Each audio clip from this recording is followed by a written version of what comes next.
In the vast and intricate theater of human social dynamics, certain archetypes have been etched into our collective consciousness. Foremost among them is the alpha male, a figure so dominant, so clearly defined, that his image is universally recognized. He is the monarch of his domain, the apex of the hierarchy, the undeniable center of gravity in any room he occupies. This regal metaphor is not merely convenient, it is profoundly accurate. The alpha is a king. He rules a kingdom, sits upon a throne, and wears a crown as a tangible symbol of his hard-won authority. The entire structure of his world is built upon this clear, vertical ladder of power, and his position at its summit is a culmination of his ambition and strength. Yet, moving in the shadows of this well-lit court, there exists another archetype, one that defies easy categorization: the Sigma male. He is an enigma, a silhouette that doesn't fit the established roles of the royal court. He is not a prince, patiently or impatiently waiting for his turn to inherit the throne. He is not a knight, pledging his sword and loyalty to a cause greater than himself. He is not even a court jester or a noble. He exists outside this entire framework, operating on a different set of principles entirely. To understand the Sigma is to learn a new language of power, one that is not spoken in declarations but in silences, not in commands but in actions. By examining the core truths that define him, the entire social dynamic shifts, revealing a parallel path to influence and autonomy. What follows is an exploration of these truths, revealing a figure who is not a king, not a knight, but something far more elusive and, in his own way, formidable. It begins with the most fundamental divergence of desire. 1. The divergence of desire, the crown versus the wilderness. At the heart of the alpha's existence is the crown, but to see it as merely a decorative object is to miss its profound significance. The crown is a multidimensional symbol. It represents legitimate authority, the kind that is recognized and respected by all.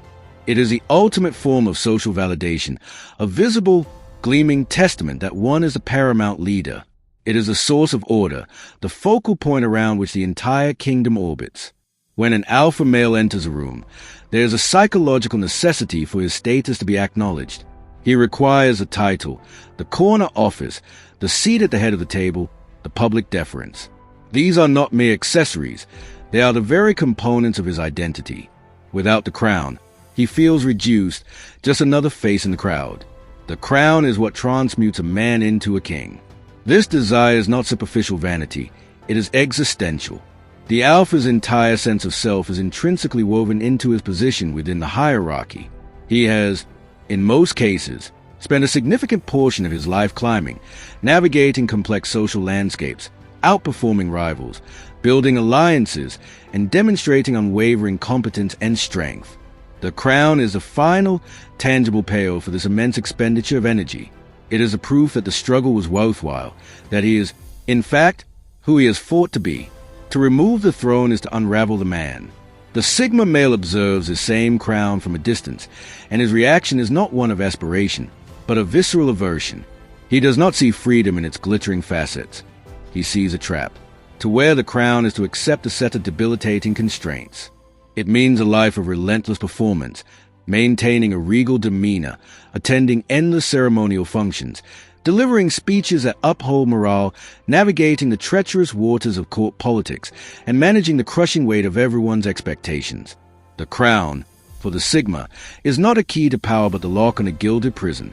The loss of autonomy, the ability to act, think, and move according to one's own will, is a price far too steep to pay, regardless of the authority it conveys. For the Sigma, the ultimate currency is freedom, and the crown is its antithesis. This foundational difference manifests in clear, often perplexing, life choices. A Sigma male will frequently walk away from leadership positions that he is eminently qualified to hold. This is not a reflection of an inability to lead or a lack of competence. On the contrary, it is often because he is supremely competent that he recognizes the true cost of structured leadership. In the traditional hierarchy, gaining authority means sacrificing autonomy. Gaining public respect means forfeiting personal privacy. Gaining broad influence means losing the simple, profound ability to move through the world unnoticed and unencumbered. For the Sigma, this trade-off is a Faustian bargain. He would rather possess his own soul in obscurity than barter it for a powerful but imprisoned existence in the spotlight. 2. the physics of power, the spotlight and the shadows. A king's power is, by its very nature, performative and public. His authority is derived from being seen, from being the central, elevated figure that everyone looks toward. He sits upon a throne that is physically higher than any other seat. He wears ornate robes and a crown that announces status from across a crowded hall. He holds court in public spaces, making pronouncements and dispensing judgments where all his subjects can witness his command. His power is a spectacle. If the visibility is removed, if the king were to rule from a hidden basement, unknown and unseen, his power would evaporate. It exists only through collective acknowledgement. This is the engine that drives the alpha male's need to be the center of attention. His influence is directly proportional to the breadth and depth of his visibility. In a corporate boardroom, he is the one who speaks the loudest and most frequently. In a social setting, he ensures his presence is the one that defines the energy of the room. He will publicly take credit for successes, not solely out of ego, but as a necessary reinforcement of his leadership narrative. An invisible king is a contradiction in terms. If people do not consistently see you ruling, the very foundation of your authority begins to crumble. The Sigma male operates on a completely different set of physical laws. His power does not emanate from what people see, but from what they do not see. He is a strategic advisor who whispers a critical insight into the king's ear, shaping policy without ever standing at the podium. He is a master strategist who devises the battle plan that leads to victory but remains in command tent, far from the glory of the charge. He is the anonymous inventor or hacker whose creation fundamentally alters the landscape, yet whose name is lost to history. His influence is applied to outcomes, not to his personal brand. This intentional invisibility is his greatest strategic asset. When you are invisible, you are not a target. No one is plotting your overthrow because you hold no official throne. No one is challenging your position because you have no publicly declared position to challenge. No one is scrutinizing your every move, waiting for a misstep, because your moves are conducted in the shadows. This cloak of anonymity grants the Sigma a tremendous operational freedom.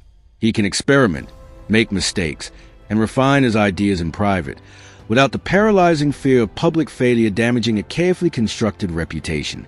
He can test unconventional theories without risking his social capital.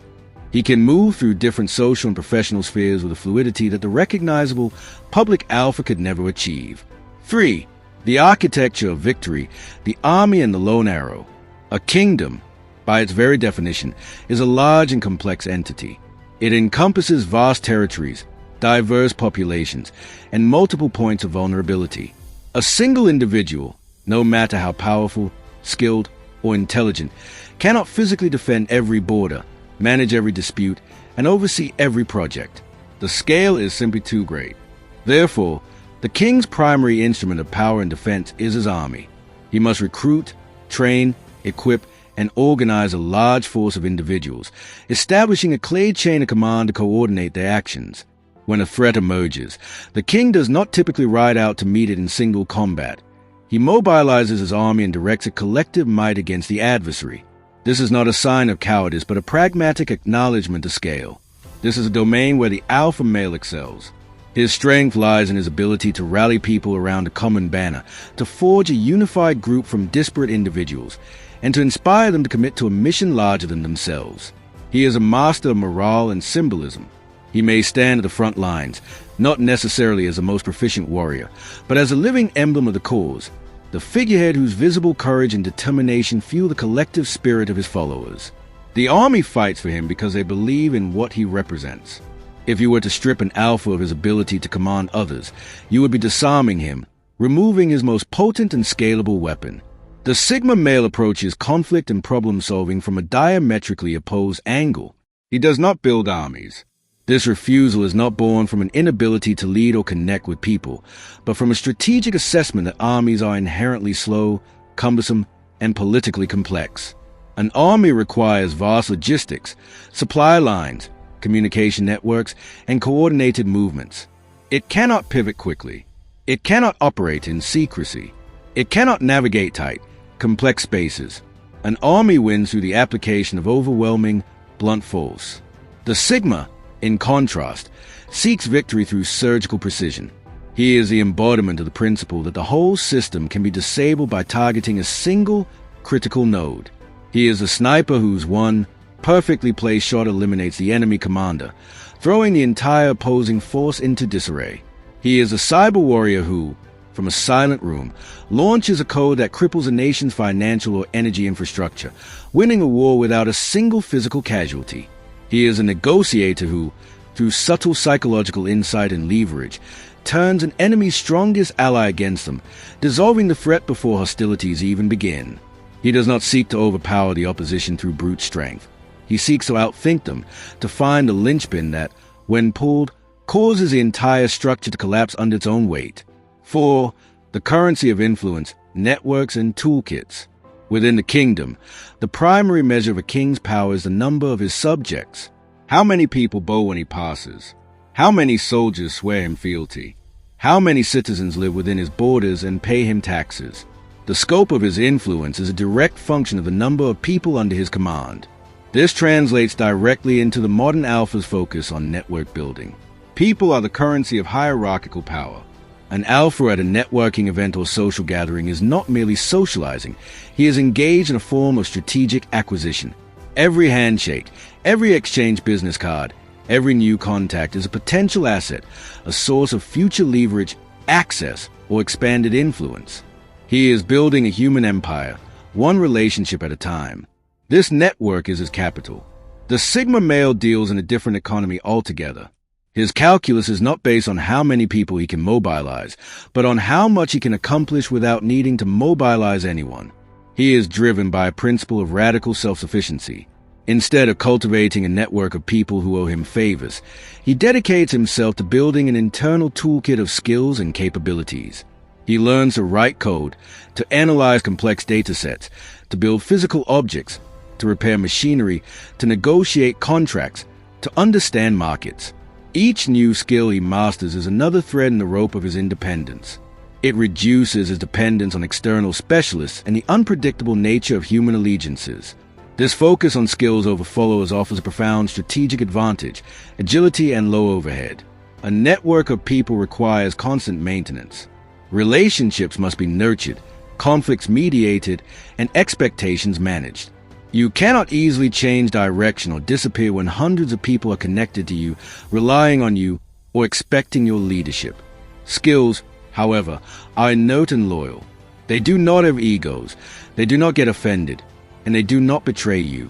They reside within you, ready to be deployed at a moment's notice, without the need for persuasion or consensus. 5. The mirror of identity, the enemy and the solitude. A king without a rival or an external threat is a monarch in a time of unending peace, a figurehead whose purpose becomes gradually less clear. Kingship is, in many ways, a relational role. One is a ruler in relation to the ruled, and a protector in relation to a threat. An enemy provides a clear and present justification for the crown, the taxes, the army, and the centralized authority. It gives the king a definitive purpose to defend the kingdom and defeat the adversary. Without an enemy, the king's role risks becoming ceremonial, his power softened by a lack of necessity. This dynamic is why alpha males often seem to be engaged in some form of conflict, whether in business, sports, or social circles. It is not necessarily that they are inherently belligerent, but that conflict serves to solidify their position. A rival provides a perfect opportunity for the alpha to demonstrate his competence, courage, and strategic prowess. In defeating a challenger, he proves his worth to his followers, strengthening their loyalty and reinforcing the hierarchy with himself at the top. The enemy acts as a dark mirror, reflecting back to the alpha and his subjects the very qualities that make him their leader. Without this reflection, his identity can become diffuse, his authority less sharp. The Sigma male has no intrinsic need for an enemy. This is not because he is a pacifist or conflict-averse. He can be fiercely formidable when challenged. Rather, he views declared enemies as profound distractions. An enemy forces you into a reactive posture. You must constantly respond to their moves, defend against their attacks, and play the game on a board they partially control. It traps your mental and emotional energy in a duel that may have little to do with your authentic goals. The Sigma would prefer to simply step off a contested battlefield entirely than expend his finite resources on a fight that serves no purpose other than to define him in opposition to another. What the Sigma actively seeks and requires is not the absence of people, but the presence of solitude. It is critical to distinguish solitude from loneliness. Loneliness is a state of painful isolation, an unwanted absence of connection. Solitude, however, is a chosen state of aloneness, a spaciousness that is actively cultivated. It is in this fertile quiet that the Sigma does his most vital work. He is not using this space to define himself against an opponent, but to define himself by his own internal compass. He asks himself questions that require no external adversary. What do I truly value? What mysteries of the world fascinate me? What can I build or understand that no one else has? This process of self-determined identity construction is inward and generative, not outward and reactive. 6. The framework of engagement, mastering the game versus rewriting the rules. Every kingdom, every corporation, every social group operates on a set of explicit and implicit rules. These are the conventions of success, the career ladder, the social etiquette, the unspoken codes of conduct, the established pathways to power. The alpha male is the ultimate grandmaster of this existing game. He has dedicated himself to understanding its every nuance. He knows how to read an organizational chart, how to form strategic alliances, how to claim credit without appearing boastful, how to leverage social debt, and how to navigate the intricate politics of any institution. His ascent to the top is a testament to his superior skill in playing by the established rules better than anyone else. He wins because he is the most adept player in a game that everyone has agreed to play. The Sigma male approaches his established game from a completely different vantage point. His first question is not how do I win, but why are these the rules? He interrogates the very framework itself. Who created the structure? Who does it benefit? Is it the only way, or even the best way, to organize human activity? Most importantly, he realizes that the rules only have power over him if he consents to be a player. The Sigma, from the very beginning, withholds his consent. This is why Sigma males are so often found in unconventional, non-hierarchical roles. They are the freelance digital nomads who have no boss and no fixed address. They are the entrepreneurs who build companies with flat management structures or entirely remote workforces, flouting traditional industry standards. They are the artists or scientists who pursue questions and forms that the establishment considers fringe or irrelevant. They are not rebels in the theatrical sense, staging a revolution for its own sake. They are simply individuals who refuse to accept constraints that they did not have a hand in creating.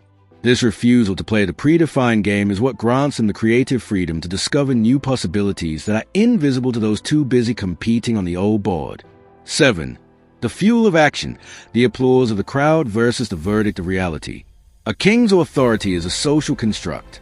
A man sitting on a throne in an empty castle, with no one to acknowledge his rule, is not a king in any functional sense. He is merely a delusional occupant of a fancy chair. The power is conferred by the recognition of others. This is why validation is not a mere luxury for the alpha male. It is the essential lifeblood of his power. He requires constant feedback from his environment to confirm his position. Did his decision resonate with the team? Are people still following his vision without question? Is his authority being respected in the subtle interactions of the court? He is perpetually on stage, and the applause, or the lack thereof, is a real-time indicator of his security and influence. This is an exhausting existence, for validation is a fleeting resource that must be constantly renewed. One misstep, one moment of perceived weakness, and the whispers of dissent begin. Challenges emerge from the wings, and the throne begins to shake. The Sigma male has liberated himself from this exhausting cycle because he has fired the audience. He does not seek, and is often discomfited by, external validation.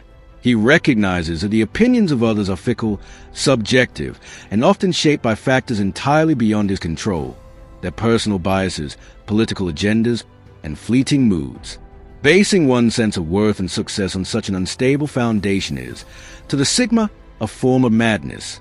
Instead, the Sigma subscribes to a more rigid, but ultimately more reliable, feedback mechanism, the unyielding verdict of reality. His metrics for success are binary and empirical. Did the system work? Was the problem solved? Did the bridge hold the weight? Did the investment return a profit? Did the code execute without errors? Reality does not have opinions. It does not care about your reputation, your feelings, or your narrative. It simply is. A solution either functions in the real world or it does not. This clarity is, for For the Sigma, profoundly liberating and addictive. The satisfaction of a problem solved, a thing built, or an objective achieved is a pure and self-contained reward that requires no external commentary. 8. The horizon of time, carving a face versus shaping a valley. For a king, earthly power is temporary. The crown rests on his head for a few decades at most. Therefore, his gaze inevitably turns toward legacy, the permanent mark he will leave on the world after he is gone. He builds colossal monuments, names cities after himself, commissions flattering portraits and histories, and wages wars that will be remembered in epic poems.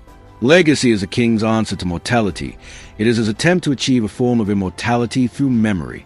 What is the point of supreme power if time eventually erases all evidence of your reign? This preoccupation with posterity deeply influences the alpha male's decision-making process.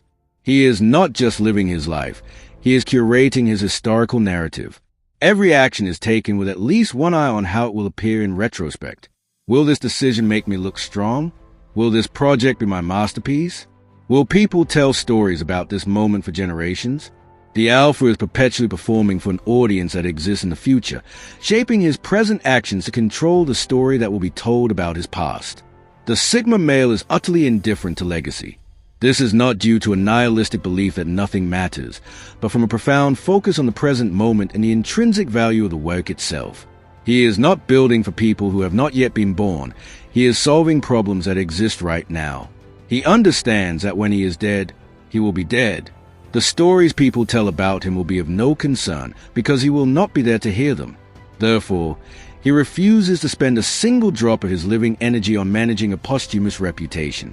This indifference to legacy is the ultimate expression of his freedom. When you do not care about being remembered, you are free to take colossal risks, to fail spectacularly without the fear of historical embarrassment. You are free to succeed in complete secrecy with no need for public recognition. You are free to change your mind, to pivot completely, to contradict your past self, because you are not a prisoner to a consistent personal narrative you feel compelled to defend. You are simply free to exist, to work, to explore, and to live, unburdened by the weight of how you will be judged by the future. Conclusion: the kingdom and the self. So, if the alpha male is a king, the undisputed ruler of a visible, structured kingdom, then what is a Sigma male? He is the sovereign of his own soul. He is the one who recognized early that kingdoms, for all their splendor, come with chains, the weight of the crown, the management of the army, the expectations of the subjects, and the constant performance for an audience. He is the one who understood that thrones are stationary, while freedom is found in movement. He does not compete for a throne because he has no need for a seat that immobilizes him. He does not build armies because he has mastered the art of achieving objectives without the burden of command. He does not seek the crown because he has identified it as the most beautiful cage ever devised.